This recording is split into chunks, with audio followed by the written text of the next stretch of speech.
napakahirap magpasko pag may isang family ka na wala. Kasi si mama, so ito yung ipapaship namin bukas. Pinrint ko na. Kasama sa mga plano is yung pera talaga.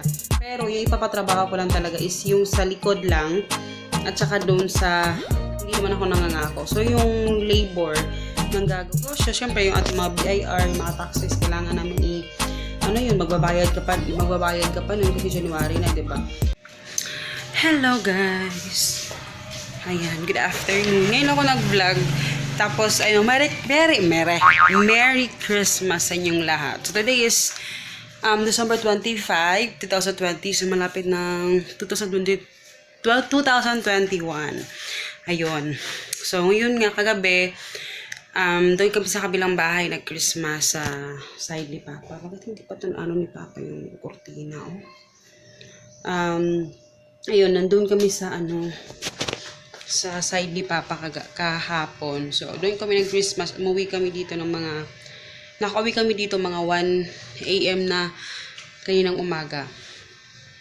So, ayun. So, nagtulog kami kanina kasi si Papa kanina nag-uminom kasi sila dyan sa labas sa kapitbahay namin. So, mga 4 or 5 AM nata siya nakapasok dito. So, ayun. Tapos, syempre, mahirap magpasko, guys. Alam mo yung napakahirap magpasko pag may isang family ka na wala. Kasi si mama, ito yung first Christmas namin na wala si mama talaga, yung mama ko. So, nakita niyo sa vlog, nandun na siya sa province namin, sa Bukid. So, sila na lang dalawa ni nanay ko doon, bali yung lola ko. Yung lola kong yun siya yung nag-alaga sa akin dati. Yung nag-abroad si mama. So, sila lang dalawa doon. Mahirap kasi silang dalhin dito because si nanay, yun yung isa sa mga naging motivation ko talaga na kami ng sasakyan. Kasi sobrang hirap nang walang sasakyan. Kasi lalo na malayo si mama. So, ayun. Mahirap si nanay dalhin dito sa Cagayan de Oro kasi nahirap na siyang maglumakad. Kailangan may nakaano na ng mga tao sa kanya. May nakaalalay na ng mga lalaki na bubuhatin siya. So, sobrang hirap. Tapos, ayun. Nakakasad lang talaga. So, parang ang hirap mag-enjoy ng, alam mo yung picture na para ma-enjoy mo yung napakahirap kasi mag-enjoy na hindi ko ma-attempt. Ganyan, parang feeling ko nagmana ko kay mama na parang hindi ko kaya mag-enjoy pag may nakakita akong isang na hindi, alam mo yung basta tsaka may mga pinagdadaanan din yung family ko. Yung kuya ko na na diabetic. So parang hindi din ganoon ka-enjoyable yung kanyang kasi naputulan ng paa yung kuya ko. So hindi ganoon ka-enjoyable yung Christmas din nila, 'di ba? So, parang ang hirap magsaya. Pero, masaya naman ako in a way na, syempre, ibo yung family ko. Pero, syempre, basta yun. So, anyway, basta Merry Christmas inyong lahat. Ang importante naman sa Pasko talaga is, share your blessings sa lahat ng mga nangangailangan din ng blessings. Tapos ngayon, since hindi kami nakapag-celebrate dito ng Christmas, so mamaya kami magse-celebrate dito. So mag-ihaw-ihaw kami ni Papa. Meron siyang minarinate and then sasalad ako ngayon. Anong tawag dito? Spaghetti, pero wala na akong time. So, ito yung minarinate ni Papa. Hindi ko alam kung ano ba to. So ito yung minarinate niya. Ayan. So, ito yung iihawin namin mamaya. Ayan. Hi, Chuching! So, ito yung ipapaship namin bukas. Pinrint ko na. Ito yung mga waybills, tsaka itong mga yung mga namin bukas. So, pinrint ko na kasi napakahirap mag-print dito, guys. Itong pisonet namin kasi pag naka-on na to, hindi na to pwedeng i-off kasi mawawala lahat yung mga yung mga password, ganyan. Parang marireset siya dahil sa basta yun.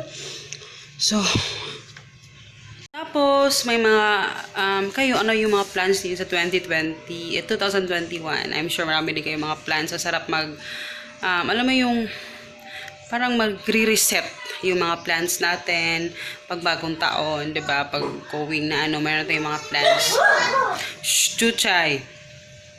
So, masarap parang na-refresh, 'di ba? Kahit may COVID, pero parang lang tayo. Tapos pala yung sa UK na parang COVID pa rin siya. So parang lang siya, parang nag-evolve, I think, parang ganun. So, napakahirap ng buhay. Bakit ganito? Daming virus. Pero, ayun. So, by 2021, we have so many plans. Pero, syempre, kasama sa mga plano is yung pera talaga. So, yun, magtitipid talaga kami ngayon, nag-iipon. Kasi parang, gusto na namin ipaano yung bahay sa kabila. So, nagpalista kami ng mga bibilhin namin. Tapos, yun. Tapos, isa pala, dito hindi ko na share nung sabi ko sa inyo, i-share ko sa inyo bakit kailangan namin ng stock room. So, eto yun, guys. No? Actually, hindi na talaga namin alam kung yun yung gagawin namin stock room. Parang torn between two lovers, ganun. Parang kung yun yung gagawin namin stock room, pwedeng yun. At saka dito kami. Pwede. Pero, the problem is, dahil sa frozen business namin, ayun, ko to share sa inyo, dahil sa frozen business namin, kailangan namin ng tao. Doon walang kuryente doon. So, kailangan namin ng tao. Tapos, ayokong nasa bahay kami. Tapos, meron kaming mga tao na nagtatrabaho dito sa bahay. So, hopefully, kasi syempre, napektuhan kami talaga sa COVID. Hindi naman talaga ganun yung Shopee namin ngayon. Dahil kahit December, iba pa rin yung walang COVID. Iba talaga yung sales nung walang COVID. Iba talaga. So, ayun. Tapos, yun yung plano namin. Kailangan talaga namin ng stock room. Maiintindihan nyo pag kayo ay isang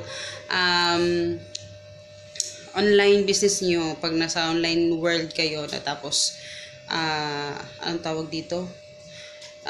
Wala kayong physical store na nakikita sa labas. So, kailangan nyo talaga ng stock room. So, yun yung namin.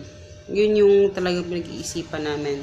So, yung stock room, plano namin dito na lang gawing stock room kasi may kuryente na tapos And then, may extension na dito. Doon kasi walang extension pa. So, kung yun yung gagawin yung stock room, mag-extension pa kami, gagastos pa kami ng malaki. So, plano namin, yun talaga yung titirhan namin. So, kaya hindi ako masyadong nakakapag sa inyo guys kasi talagang lagi pinag-iisipan talaga namin ni Papa kung ano yung gagawin natin, kung yun ba maging stock room or what. Pero, yun nga, tinanggap na namin na kailangan talaga namin ng stock room for our stocks, ganyan. So, ayun. So, by January, hindi ako nangangako na talaga. Pero, nagpalista na kami ng mga bibilhin namin. Tapos, meron na kaming parang pakyaw yung aming patrabaho doon. Pero yung ipapatrabaho ko lang talaga is yung sa likod lang at saka doon sa labas. Ipapa-gate ko. Yung kahoy lang yung sa gate. Parang parang western type ganun. Tapos sa likod, ipasisemento namin. Tapos lalagyan ng parang grills, ganyan. So yun yung aming pina-coat. Coat man tawag doon. Basta yun. And then, hindi ko alam, puro lang kami plano, pero hopefully matupad yan. Hindi naman ako nangangako. So, yung labor ng gagawa is 8,000 yung hiningi niya sa amin. So, medyo malaki-laki na yun talaga. Pero, compared sa ibang mga gumagawa ng bahay, medyo mura na siya. Tsaka maganda yung gawa niya talaga kasi gumagawa siya ng mga dito sa kapitbahay namin. So, yung sa mga nilista niya, hindi pa namin alam kung magkano yung gagastusin namin. Pero nagpa-quote na kami, nagpalista na kami para malaman namin kung magkano talaga yung gagastusin doon sa mga materyales. And then, Tapos may kuryente, tubig pa kasi, no? So, sa kuryente at tubig, magagasa siguro kami na nasa mga 5,000 sa kuryente. Tapos sa tubig naman, medyo yung tubig mo konti lang yun, nasa mga 2,000. Pero, ayun nga, syempre, mahirap din yung pagsabay-sabayin lahat, diba? Mauubusan naman, maubos yung paninda ko pag talagang sinabay-sabay ko lahat. So, at least, meron ng, one step at a time. So, ito yung pinakote ko sa kanya. Pinalista. Bakit sabi ko pinakote? Ito yung pinalista ko sa kanya. Ito. Ano kasi ito eh. Parang iba Bisaya yung pagkalagay niya. Ayan siya oh. Yan. Yan yung nilista niya. So, simple lang naman talaga yung gusto ko guys. Basta kung may kuryente tubig na doon, pwedeng talaga kaming lumipat doon. Kaso wala pa. Kasi sobrang busy talaga ni Papa nung mga nakaraang buwan. Pero ngayong January talaga ipapaano ko siya. Tapos, syempre, may mga kasusin pa rin kami. Yung mga parang sa mga paligal doon sa ating mga negosyo. Syempre, yung ating mga BIR, yung mga taxes, kailangan namin magbabayad ka pa noon kasi January na, 'di ba? Tapos yun. Ang dami pang mga kailangan asikasuhin nun sa negosyo. Wow, mga negosyo. Pero yun, syempre kailangan natin magbayad ng tax, 'di ba? So, importante din 'yon. So, yun. Tapos okay lang sa akin kahit wala pang kwarto, basta may kuryente tubig na, pwede na kami makalipat doon. Okay. So, ngayon yun lang muna yung plans na. Yun lang muna yung plans namin guys na i-share ko sa inyo. Pero excited din ako ipakita sa inyo kung ano yung mangyayari doon sa kabilang bahay. Tapos pag nandun na kami, ipaunti-unti na lang namin patrabaho yung bahay.